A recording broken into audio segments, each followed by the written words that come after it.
Ndabizi ujya wishara ugatekereza ku buzima bwawe ukumva uri wenyine mu isi yuzuye abantu, wumva warasabye byinshi Imana ariko nta gisubizo urabona kugeza uyu munsi. Amarira akaba ari yaherekeza amasengesho yawe, ariko ndakwiginze ntiwihebe, ntiwibwire ko aho ugeze ari iherezo. Oya, si iherezo ahubwo ni intangiriro y'ibintu bikomeye Imana igiye kugukorera mu buzima bwawe, kandi nta mpamvu yo kwirengagiza ukuri. Menya ko ejo hazaza hashobora kuba heza kurusha uyu munsi. Ariko reka nkubaze, wari uzi ko ibikomere byawe uyu munsi bishobora kuba inyabutatu yo kwerekana ububasha bwo gukira ejo? Ibyo ubona binyuranye n'inzozi zawe ntabwo bivuze ko uzabaho nabi, ahubwo bivuze ko Imana irimo gushushanya ubuzima bwawe, umugambi mushya wo guhindura ejo hazaza hawe. Biragoye koko ndabyumva, nibyo, ariko ntibizahoraho. Ndabizi siragukanda abantu bakagutera umugongo, ariko humura ntabwo uri wenyine. Wowe icyo ngusaba gusa banza wemere ko uri mu bihe bigoye, ariko nanone ubyumve nk'imyitozo yawe ya buri munsi mu buzima bwawe. Ubifate nk'ishuri ry'ubuzima, kuko vuba aha uzibuka ibi bihe ubishimire, kuko byagize uruhare ku kugira uwo nguwo uzaba uriwe. Ushobora guhita umbwira uti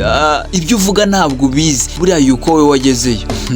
Oya Dia, nshuti yanjye, ndabizi neza ibyo urimo gucamo birababaza, ariko ntibizatinda. Kandi si wowe wa mbere ubabaye, rega ndakubwiza ukuri ku isi yuzuye abantu benshi bafite udusebe dutandukanye. Bamwe bahisemo guceceka, abandi barara barira, ariko ndakumenyesha ko nabariye ubona byitwa ko bagafashe bafite ibikomere batigeze bavuga, ariko barakomeje.